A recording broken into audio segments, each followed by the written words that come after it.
If you're living on the West Coast, you may notice that the sky is now orange.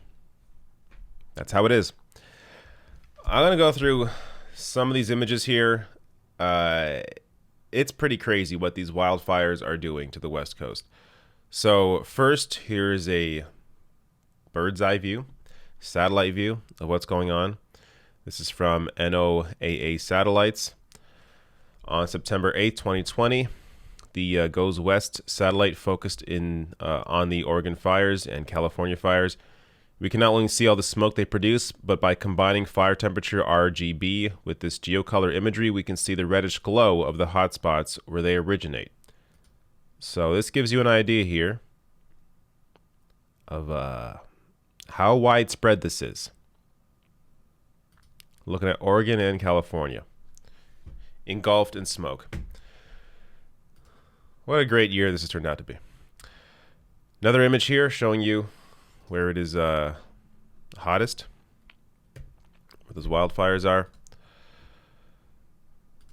Now let's get to some crazy images.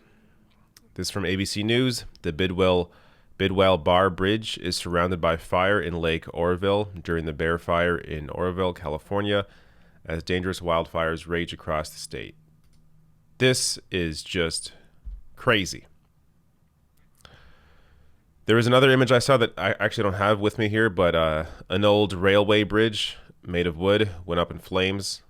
There's countless images of what is going on right now on the West Coast. So just to give you a little info here from NPR, the 2020 fire season is off to a staggering start, far outpacing last year.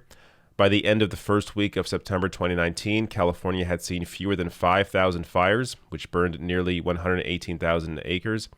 By the same point this year, the state recorded more than 7,600 fires and roughly 2.3 million acres burned, according to the California Department of Forestry and Fire Protection, or CAL FIRE. The fires have been stoked by a recent heat wave and propelled by storm winds. In many places, even a small blaze can find plentiful fuel, dried timber, grass, and brush, officials said, pleading with people to avoid any activities that could create a spark or flame. Now, there's a lot of speculation over what may have started these fires, or some of the fires. I got to be honest. I don't care. I don't care what started them. What actually matters is why they are getting so out of control. And that's when we get deeper into, obviously, climate change being a major part of this. I'm going to get to more of that in a minute. First, more of these crazy images. This is from Chris Kegg on Twitter. I mean, this is insane. This is in San Francisco.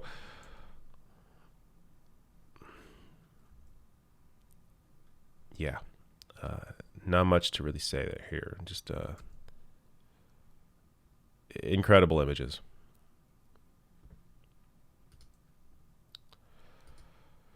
Here's a video. So I saw these this morning. And while they obviously look real, and they are real, there was a part of me that was like, really? Really? This is what it looks like? Are they doing some editing to these images? No, because here's a video.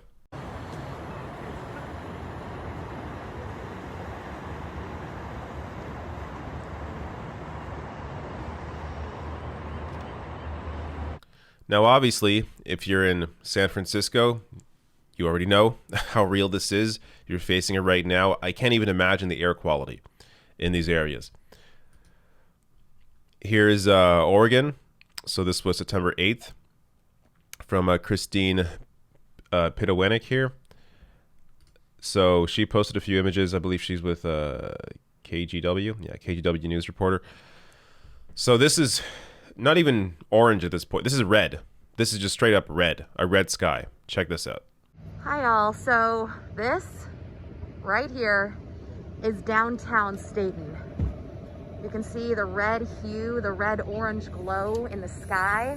There's ash that is falling visibly in front of, when we were driving here, in front of the headlights of the car. But downtown, basically empty here, besides a few cars here, people walking around in cars. But The smell of smoke is heavy. At exit 13 off Highway 22 is where a roadblock is, so you can't go any further than that. But just wanted to show you what downtown Staten looks like right now at what, 12:22 in the afternoon.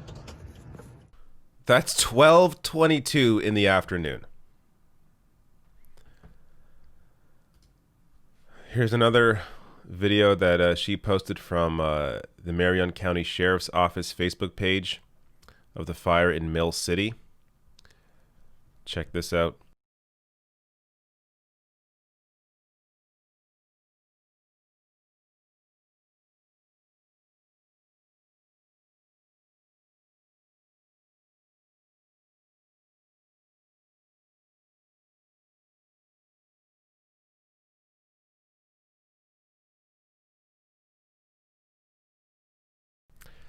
So obviously there was no audio on that, but I don't think you need audio to really tell you what's going on here. Now, as I discussed earlier, I don't really care what starts these fires because that isn't the problem. These fires aren't increasing every year because people are being more reckless every year. They are spreading the way they are spreading. And you're seeing a lot more of them because of the conditions on the ground that allow these fires to go from a tiny spark to a massive forest fire. So lightning, for example, starts many fires. And there's not much that we can really do about that. So the only control power that we have here is over lawmakers in terms of completely transforming the economy and moving completely away from fossil fuels and bringing the conditions, the climate, at some point to a more livable range where these sorts of fires don't spread in the way that they do. And as you're going to see here, just a single degree has a massive impact on how these fires spread. So research shows that changes in climate that create warmer, drier conditions, increased drought, and a longer fire season are boosting these increases in wildfire risk. For much of the U.S. West, projections show that an average annual 1 degree Celsius temperature increase would increase the median burned area per year as much as 600% in some types of forests. So just a 1 degree Celsius increase leads to a 600% increase in the median burned area. In the southeastern United States, modeling suggests increased fire risk and a longer fire season with at least a 30% increase from 2011 in the area burned by lightning-ignited wildfires by 2060. Once a fire starts, more than 80% of the U.S. wildfires are caused by people. Warmer temperatures and drier conditions can help fires spread and make them harder to put out. Warmer, drier conditions also contribute to the spread of the mountain pine beetle and other insects that can weaken or kill trees, building up the fuels in a forest. Just quoting CNN here, but climate change has not just made the extreme heat waves that coincided with the fires worse. The bigger effect is the more subtle long-term warming. That couple of degrees of average warming over decades, you don't notice it much, but it's still there, lurking in the background, sucking extra moisture out of the vegetation and the soil. Since the 1970s, California wildfires have increased in size by 8 times, and the annual area burned by fires has increased by nearly 500%, according to CNN meteorologist Robert Shackelford. One more here. Bill McKibben, climate activist, tweets out a quote from the New York Times piece here, saying, "A world racked by frequent and devastating shocks from climate change cannot sustain the fundamental conditions supporting our financial system." That's not me saying it. That's a federal panel that oversees our commodity markets, and they're right. So when even a federal panel that oversees commodity markets is worried about climate change, maybe this is the indication that it's going to be taken a little more seriously, because they see that this is not sustainable for the economy, because that's what they care about. When you have this much impact, be it wildfires, hurricanes, extreme weather in general, when you have this constant ravaging of American lives, and not just American lives, but in this context, American lives, but lives obviously worldwide, it has an impact as well on the economy, obviously. And this tends to be the only thing that causes lawmakers to perk up and change their way of doing business. So maybe